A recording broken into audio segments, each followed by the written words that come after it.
Guys welcome back to my channel. पिछले videos में हमने नोड.जेएस इंस्टॉल करना देखा, साथ ही साथ वीएस कोड इंस्टॉल किया और वीएस कोड के कुछ एक्सटेंशंस भी इंस्टॉल किए। साथ ही साथ हमने कुछ फोल्डर्स बनाए जैसे पब्लिक और एसआरसी, जहाँ पे हम अपने रिसोर्सेस रखते हैं, और index.html फाइल बनाई जहाँ से हम अपने कंटेंट वेब पेज पे दिखा सकते हैं। तो इस वीडियो में हम लोग वेब पेजेस और ब्राउजर आर्किटेक्चर के बारे में देखेंगे। तो चलिए शुरू करते हैं। सबसे पहले देखते हैं वेब पेजेस के टाइप। वेब पेजेस कितने दो टाइप के होते हैं, पहला स्टैटिक पेज और दूसरा डायनेमिक पेज। तो स्टैटिक मतलब क्या है? Static refers to continuous memory, मतलब हर बार जब भी हम रिक्वेस्ट करेंगे तो सेम ही इंफॉर्मेशन डिस्प्ले होगी हमारे पेज पे। जैसे मैं मान लो ट्यूटोरियल्स पॉइंट की वेबसाइट पे जाता हूँ, ट्यूटोरियल्स पॉइंट की वेबसाइट पे मैं जाता हूँ या कोई और भी जाता है, तो हर बार ये सेम ही इंफॉर्मेशन डिस्प्ले करेगा। तो स्टैटिक पेजेस का जो एक्सटेंशन रहता है वो क्या है? .htm या .html एक्सटेंशंस रहते हैं। अभी डायनेमिक पेज, लेकिन उससे पहले हमें पता कैसे चलेगा कि ये स्टैटिक पेज है या डायनेमिक पेज है? तो depending on how it response, मतलब अगर वो हर बार सेम ही रिस्पॉन्ड कर रहा है तो वो क्या है? स्टैटिक पेज है। और दूसरा उसका जो एक्सटेंशन है वो HTML या HTML होता है। अभी डायनेमिक पेज क्या रिफर्स करता है? To discrete memory. डायनेमिक क्या? Changes its content according to request of client. मतलब मान लो मैं कभी आइनॉक्स मूवी के वेबसाइट पे गया, यहाँ पे मैंने कुछ सर्च किया, मान लो ये मूवी सर्च की मैंने, ऐसे ये सर्च किया टाइमिंग, और कुछ तो भी सीट सर्च किया और बुक किया। तो हर बार जैसे मैं अपनी रिक्वायरमेंट्स दे रहा हूँ उस हिसाब से मुझे कंटेंट दिख रहा है। तो ये क्या डायनेमिक है। साथ ही साथ डायनेमिक पेज के एक्सटेंशन क्या रहते हैं? .aspx या .asp। या W3 का ही एग्जांपल देता हूँ। W3 स्कूल की वेबसाइट पे गए हम, यहाँ पे HTML के इस पे गए, तो जब हम W3 की वेबसाइट पे जाते हैं और कुछ लिखते हैं तो अभी आप बोलोगे ये तो सबके लिए सब सेम ही कंटेंट दिखा रहा है, लेकिन मैं अपने रिक्वायरमेंट के हिसाब से यहाँ पे कुछ भी लिख रहा हूँ। मान लो वेलकम ही लिख रहा हूँ, वेलकम लिखने के बाद रन कर रहा हूँ तो देखिए ये मेरे हिसाब से चेंज हो रहा है। इसका भी देखो फाइल एक्सटेंशन क्या है? .asp। तो dynamic will not have same information to display every time, मतलब क्या है? कंटेंट हर बार चेंज होते रहेंगे और उसके एक्सटेंशन जैसा मैंने बोला था .asp, aspx, ऐसा एक्सटेंशंस रहते हैं। सो स्टैटिक और डायनेमिक पेजेस कैसे डिजाइन करेंगे हम? Using the language called HTML, which is use for designing both static and dynamic pages. तो सबसे पहले हम स्टैटिक पेजेस डिजाइन करना देखते हैं। जैसे कि हमने ये देखा था, आप पढ़ लो। HTML क्या है? Hyper text markup language. जैसा मैंने कहा था, हाइपर मतलब क्या होता है? बियॉन्ड। तो हाइपर टेक्स्ट मतलब क्या होता है? Text which can take you beyond what you see. जैसे मैं अमेजन की वेबसाइट पे जाता हूँ, ये मैंने पहले ही बता रखा था।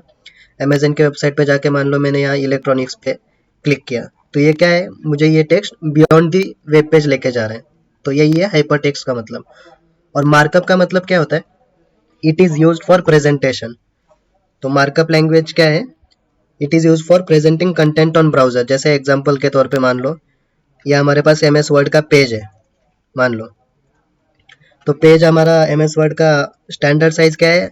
11 इंच इंटू 8.5 इंच, ये स्टैंडर्ड साइज है। तो जब मान लो हमको इस पेज को प्रिंट कराना है प्रिंटर से, तो मान लो हमें कुछ कॉलेज के डॉक्यूमेंट के लिए प्रिंट कराना है, तो यहाँ पे क्या कॉलेज का लोगो रहेगा, नाम रहेगा, तो उसमें क्या है? ये थोड़ी जगह ले लेगा।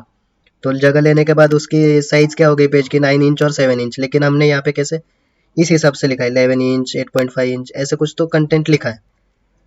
तो ये कंटेंट जब हम प्रिंट करेंगे तो क्या बराबर से डिस्प्ले होगा? नहीं होगा। सो टेक्निकली हम क्या बोलेंगे? We have to markup the margins, we have to markup the margins in such a way so that it can print correctly on paper. एक मिनट, ये ऐसे हमें मार्जिन्स मार्कअप करनी पड़ेंगी ताकि ये बराबर से पेपर पे डिस्प्ले हो जाए। तो मार्किंग अप का मतलब क्या है? Presenting to present correct, preparing to present correctly. So जब भी हम कुछ वेबसाइट डिजाइन करते हैं तो हमें क्या है? We have to markup it on browser. तो यही है मार्कअप लैंग्वेज का मतलब। तो चलिए फिर HTML के लिए शुरुआत करते हैं। उससे पहले हम थोड़ा हिस्ट्री देखते हैं HTML की। लेकिन हिस्ट्री दिखाने से पहले एक पॉइंट बताना रह गया कि विदाउट मार्कअप लैंग्वेज भी हम अपना कंटेंट प्रेजेंट कर सकते हैं वेब पेज पे। जैसे मान लो ये मैं index.html पे गया, यहाँ पे मैंने लिखा welcome to my channel, we are learning HTML, ये ऐसा मैंने लिखा। और इस मान लो हमें वेब पेज पे सेंटर पे दिखाना है इसको, तो हम गो लाइव करते हैं। तो जब हम गो लाइव करते हैं तो देखिए ये हमें सेंटर पे नहीं आ रहा, ये पूरा एक ही लाइन में दिखा रहा है। तो इसीलिए हमें मार्कअप लैंग्वेज की ज़रूरत है। तो क्यों ज़रूरत है? Because it is enable to present what we are expecting.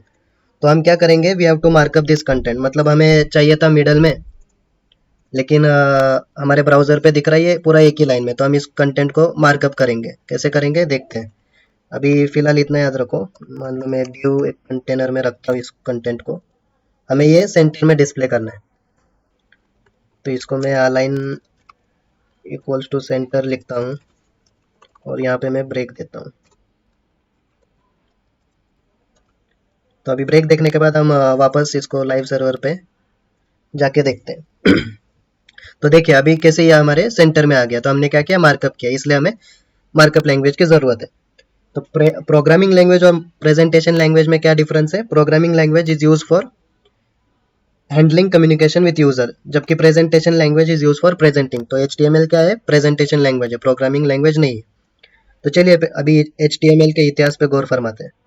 तो सबसे पहले इंटरनेट किस लैंग्वेज से स्टार्ट हुआ था? GML। GML क्या है? जेनेरिक मार्कअप लैंग्वेज, जिसको इंट्रोड्यूस किया था सन लैब्स ने। सन लैब्स क्या है? Council for European research and nuclear labs. और GML के बाद अगला वर्जन आया इसका SGML, standard GML, which is superset to GML। फिर उसके बाद 1990 में टिम बर्नर्स भाई साहब ने इंट्रोड्यूस किया HTML, which is superset to GML। तो इन्हीं भाई साहब ने, मैंने बताया था, वेब को भी इंट्रोड्यूस किया है। तो हम वेब का कौन सा 3 वर्जन यूज कर रहे हैं, और HTML का भी हम 5th वर्जन यूज कर रहे हैं। फिर पहला वर्जन तो टिम बर्नर्स ली ने इंट्रोड्यूस किया, लेकिन उसके बाद IETF ने अगले वर्जन डेवलप किए अप टू 3.1। फिर 2004 से वॉट WG ने डेवलप करना चालू किया। उन्होंने HTML4 से डेवलप करना चालू किया। वॉट WG क्या है? Web hypertext application technology working group. और अभी हम लेटेस्ट वर्जन HTML का कौन सा? HTML5 यूज कर रहे हैं, जो कि आया था 2014 में। वॉट WG की देखो ऑफिशियल वेबसाइट ये है। अगर तुम्हें कुछ भी HTML रिलेटेड पढ़ना है तो इस वेबसाइट पे जा सकते हो। ये देखिए यहाँ पे लिखा है maintaining and evolving HTML since 2004। तो HTML से रिलेटेड कुछ भी कंटेंट पढ़ना है तो इस वेबसाइट पे बिंदा जाके पढ़ सकते हैं। यह ऑफिशियल वेबसाइट है। अभी इसके बाद देखेंगे कि HTML कैसे काम करता है। तो उसके लिए हमें पहले ब्राउजर का आर्किटेक्चर समझना पड़ेगा। तो याद रखना ये बहुत बहुत इंपॉर्टेंट पॉइंट है, ज़्यादातर कोई बताता नहीं है ब्राउजर का आर्किटेक्चर। तो सबसे पहले देखते हैं कि ब्राउजर क्या है। Browser is a software tool used by clients to view web pages. मतलब हम कुछ भी देखो यहाँ पे, जो भी हम देखते हैं वो क्या है? ब्राउजर में देखते हैं हम। तो अलग अलग ब्राउजर से, जैसे क्रोम हो गया, एज हो गया माइक्रोसॉफ्ट का, फायरफॉक्स, सफारी, ये सब क्या है? अलग अलग ब्राउजर्स है। तो इन ब्राउजर्स को वॉट WG ने डेवलप नहीं किया है। तो इसीलिए एज अ सॉफ्टवेयर डेवलपर हमें क्या, we have to write logic which is suitable for all these browsers. जैसे हम देखो, कभी आपने जीमेल खोला रहेगा किसी और ब्राउजर में, तो वहाँ पे अलर्ट आया रहेगा कि बेस्ट व्यू इन क्रोम, ऐसा करके आया रहेगा। जैसे या फिर आइनॉक्स वेबसाइट पे जाते हैं, कभी हम आइनॉक्स वेबसाइट पे गए तो नीचे स्क्रॉल करेंगे तो यहाँ पे देखो लिखा रहेगा best viewed on internet explorer 8। या फिर किसी बैंक की वेबसाइट पे जाते हैं तो ऐसा लिखा रहता है। क्यों लिखा रहता है? क्योंकि उन्होंने लॉजिक उन्हीं ब्राउजर्स के हिसाब से डिजाइन किया रहता है। अब हर ब्राउजर का एक इंजन होता है। Every browser has its own engine. Engine का क्या क्या करता है? It is responsible for translating everything. जैसे ये V8 इंजन हुआ, गेको, चक्र, ये सब क्या है? इंजन है ब्राउजर के। V8 किसका है? क्रोम का है। गेको फायरफॉक्स का है। क्रोमियम एज का है। ये सब ब्राउजर के इंजन है। चलिए आपको थोड़ा डिटेल में ही समझा देता हूँ ब्राउजर का आर्किटेक्चर। तो ये हमारा ब्राउजर का आर्किटेक्चर है। तो ये इंजन कैसे काम करता है? सबसे पहले हम क्या करते हैं? मार्कअप लिखते हैं पेज में। मार्कअप लिखते हैं पेज में, वो कैसे लिखते हैं? Using this tags p welcome, इस ऐसे हम मार्कअप लिखते हैं। लेकिन ये डायरेक्टली जब हम ये लिखते हैं तो ये डायरेक्टली किसी भी ब्राउजर को समझ में नहीं आता। क्यों? क्योंकि कंप्यूटर को एक ही भाषा समझ में आती है, बाइनरी, इंसान भाषा नहीं समझ में आती। तो सबसे पहले फिर ये क्या करेगा? जो भी हमने लिखा है उसको बाइनरी में कन्वर्ट करेगा। अब कन्वर्ट करने के बाद इन बाइट्स को फिर से ये क्या करेगा? एक एक कैरेक्टर्स में, ये ऐसे एक एक कैरेक्टर्स में कन्वर्ट करेगा। मतलब हर चीज सेपरेट करेगा वो। फिर कैरेक्टर्स में कन्वर्ट के बाद ये सारे कैरेक्टर्स क्या कंबाइन होंगे और ये ऐसे एक टैग टैग या टोकन में कन्वर्ट होंगे। टोकन ऐसा दिखता है। ये जो है ये टोकन है। अब ये टोकन्स क्या है? नोड में कन्वर्ट होंगे। और मतलब वो पैराग्राफ कन्वर्ट होता है पी में। ये देखो जो भी पैराग्राफ हमने लिखा है वो पी में कन्वर्ट होता है, और इस नोड को हम क्या कहते हैं, एलिमेंट कहते हैं। अब नोड मतलब क्या होता है, it is a part of branch. तो अब क्या होता है, ये सारे नोड्स अटैच होते हैं हायरार्कियल ऑर्डर में, मतलब पहले पेरेंट फिर चाइल्ड फिर चाइल्ड। तो इस हायरार्कियल ऑर्डर को हम क्या कहते हैं, डॉम कहते हैं। डॉम मतलब डॉक्यूमेंट ऑब्जेक्ट मॉडल। अब ये डॉम क्या कन्वर्ट होता है किसमें, रेंडरिंग में। रेंडरिंग मतलब जैसे हम वीडियो बनाते हैं, तो बनाने के बाद यूट्यूब के लिए तो एडिट करते हैं, सब कुछ करने के बाद हम फाइनल वीडियो तैयार करते हैं। तो रेंडरिंग भी वैसा ही है, it is a process of generating final output. अभी रेंडरिंग के बाद वो चीज़ें कन्वर्ट होती है लेआउट में। लेआउट का मतलब क्या होता है कि वो बताता है कि कोई कौन सा कंटेंट वेब पेज पे कहाँ पे आएगा, कोई कंटेंट यहाँ पे आएगा, कोई यहाँ पे, कोई यहाँ पे। वो सब क्या करता है, लेआउट करता है। अभी ये सब होने के बाद ये इंफॉर्मेशन हम ब्राउजर में हमें प्रेजेंट करना है ना, तो कैसे करेंगे, using the process called painting. ये देखिए पेंटिंग।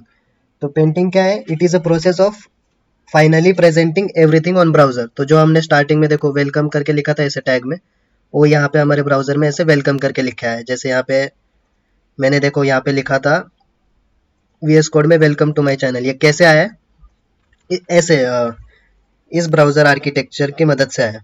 अभी आपको एग्जांपल से ही दिखाता हूँ। जैसे हम यहाँ पे गए, अभी मान लो कोई हमें कहता है कि भाई तेरी वेबसाइट तो स्लो चल रही है या लोड नहीं हो रही, तो हमें देखना पड़ेगा ना कहाँ दिक्कत आ रही है, क्यों नहीं लोड हो रही। बोले रेंडरिंग में दिक्कत आ रही है, टोकनाइजेशन में दिक्कत आ रही है, कहाँ पे आ रही है। तो उसके लिए हम क्या करेंगे, राइट क्लिक करके इंस्पेक्ट करेंगे या F12 दबा सकते हैं डायरेक्ट। इंस्पेक्ट करने के बाद ये हमारा एलिमेंट्स है, हम जाएंगे परफॉर्मेंस में। परफॉर्मेंस में क्लिक करने के बाद हमारे इसको रिकॉर्ड करेंगे कुछ 8-10 सेकंड के लिए। रीलोड मारेंगे रिकॉर्ड करने के बाद, 8-10 सेकंड के लिए पहले रिकॉर्ड करेंगे। तो रिकॉर्ड करने के बाद स्टॉप करते हैं। तो ये देखिए स्टॉप करने के बाद ये कितना टाइम किस चीज़ को लगा है वो दिखा है। तो हमने कुछ 10 रेंज देखो 10 सेकंड रिकॉर्ड किया था, 2 मिनट 2 मिली सेकंड लोड करने के लिए लगा, रेंडरिंग के लिए 14 मिली सेकंड लगा, पेंटिंग मतलब जो कंटेंट डिस्प्ले करने के लिए 2 मिली सेकंड लगा। तो कभी कभार रेंडरिंग में मान लो 1 सेकंड 2 सेकंड लगता है, पेंटिंग में। तो हमें पता चलता है कि उस हिसाब से काम करना है, कहाँ पे ज़्यादा टाइम लग रहा है। तो ये था ब्राउजर आर्किटेक्चर कि कैसे काम करता है, ये सब मैंने आपको बताया।